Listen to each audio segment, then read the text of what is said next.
قاسم الایمان والعطا حضرت قاسم ابن امام موسیٰ کاظم علیہ السلام کا یوم شہادت عقیدت اور احترام کے ساتھ منایا گیا۔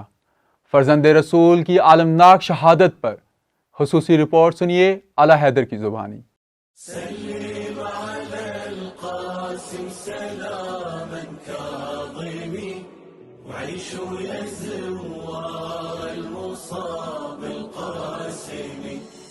عراق، پاکستان اور ایران سمیت پوری دنیا میں حضرت امام موسیٰ کاظم علیہ السلام کے مظلوم، مسموم اور غریب الوطن فرزند حضرت قاسم کا یوم شہادت 22 جمادی الاول کو عقیدت و احترام کے ساتھ منایا گیا۔ یہ بھی بتاتے چلیں کہ عالم ربانی قائد ملت جعفریہ آغا سید حامد علی شاہ موسوی کی خصوصی رہنمائی کے تحت یہ رپورٹ والاثر نیوز کی جانب سے پیش کی جا رہی ہے، جن کی یہ خصوصی ہدایت تھی کہ حضرت زہرا کی اس اولاد کی عظمت اور قربانیوں کو عوام کے سامنے لانے میں کوئی دقیقہ فروگزاشت نہ کیا جائے، جو دین مصطفیٰ کی تبلیغ اور تحفظ و بقا کی خاطر دنیا کے کونے کونے میں ظلم و ستم کا نشانہ بنی، جنہوں نے اپنا سب کچھ مٹا دیا لیکن دین کی لاج بچا لی۔ حضرت امام موسیٰ کاظم کی اولاد میں ان کے بیٹے جناب قاسم علیہ السلام کو بہت ہی بلند مقام و مرتبہ کے مالک تھے، اور ان کی جلالت و عظمت کو جاننے کے لیے صرف یہی روایت کافی ہے جو شیخ کلینی نے اپنی کتاب کافی میں ذکر کی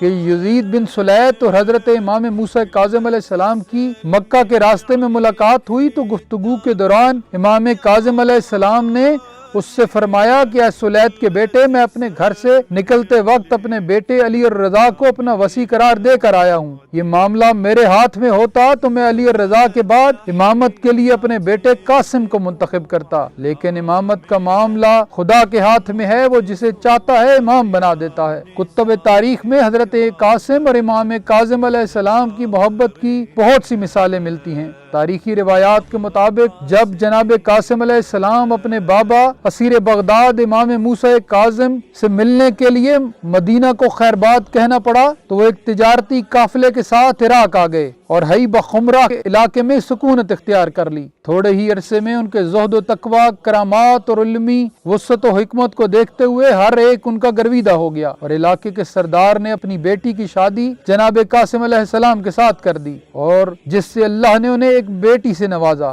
اسی طرح دن گزرتے رہے، شادی کے چند سالوں بعد ہی ایک دشمن اہل بیت کو حضرت قاسم کی عادات و اطوار سے یہ معلوم ہو گیا کہ یہ فرزند رسول ہے، تو اس نے انہیں انگوروں میں زہر دے دیا۔ شہادت سے پہلے جناب قاسم علیہ السلام نے اپنے سسر اور علاقے کے سردار کو وصیت کی کہ میرے انتقال کے بعد مجھے غسل و کفن دے کر دفن کر دینا، اور جب حج کا وقت آئے تو میری بیٹی اور میری بیوہ کو اپنے ساتھ لے کر حج کے لیے جانا۔ مناسک حج سے فارغ ہونے کے بعد مدینہ کا سفر کرنا، جب تم مدینہ شہر کے دروازے پر پہنچو تو میری بیٹی کو وہیں اتار دینا، جہاں جہاں یہ جائے تو تم دونوں اس کے پیچھے پیچھے چلتے رہنا۔ میری بیٹی ایک بلند دروازے والے گھر کے پاس جا کر رکے گی، وہی ہمارا گھر ہے، اور جب تم گھر میں جاؤ گے تو اس گھر کی یہی نشانی ہے کہ اس گھر میں تمہیں صرف خواتین ہی دکھائی دیں گی۔ میرے 18 بھائی ہیں، لیکن رسول سے محبت کے دعوے داروں نے ان میں سے کسی کو چین سے مدینہ میں نہیں رہنے دیا،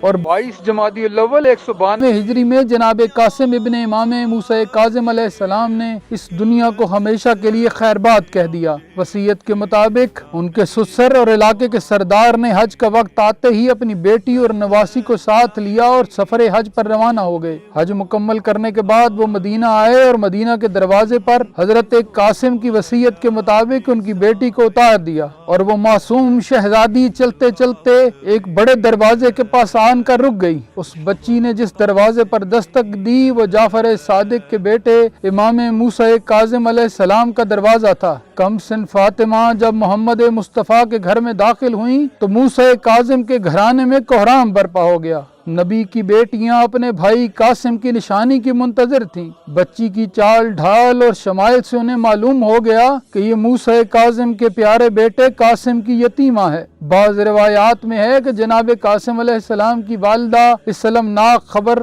سنتے ہی بیمار ہو گئیں اور 3 دن کے بعد ان کا انتقال ہو گیا۔ جس قاسم کی ماں اس کی شہادت شہادت کی تاب نہ لا سکی اور جس کی بیٹی اپنے بابا کے مزار پر قیام بھی نہ کر سکی، اس حضرت قاسم کا مزار آج اپنے بابا کے مزار کاظمین کی طرح ہلہ میں مرجع خلائق ہے۔ موسیٰ کاظم کا بیٹا بھی اپنے بابا کی طرح نہ صرف خالی جھولیاں بھرتا ہے بلکہ لاتعداد انسانوں کو ایمان کی دولت بھی اس مرکز سے حاصل ہو رہی ہے۔ اسی لیے دنیا انہیں ایمان بانٹنے اور مرادیں پوری کرنے کے سبب قاسم الایمان والعطا کے نام سے جانتی ہے۔ اسلام کی پوری تاریخ گواہ ہے کہ نبی کی محرومہ و مظلومہ بیٹی حضرت فاطمہ زہرا سلام اللہ علیہا کی اولاد ہمیشہ ظالم اور جابر حکومتوں کے خلاف قیام کر کے اسلام کا دفاع کرتی رہی۔ انہوں نے تکلیفیں اٹھائیں، توہین سنی، دیواروں میں چنوائے گئے، ان سب کے سر قلم ہوئے، ان کا قتل عام کیا گیا، انہوں نے اپنی جانیں قربان کر ڈالی، زہر کے جام پیے، لیکن کسی ظالم، جابر اور اختیار، اقتدار اور ہوس کے پجاری کو اسلامی تعلیمات پامال کرنے کی اجازت نہ دی۔ طاقت کے خمار میں مبتلا ظالم اپنی پوری قوت کے باوجود اسلام کی فصیل بنی خون کی ان لکیروں کو عبور کرنے میں ناکام رہے جو اولاد فاطمہ کی گردنوں اور لبوں سے بہتی رہیں۔ ہر کلمہ گو، ہر غیرت مند اور حق کا پرستار ان قربانیوں کو سلام پیش کرتا رہے گا۔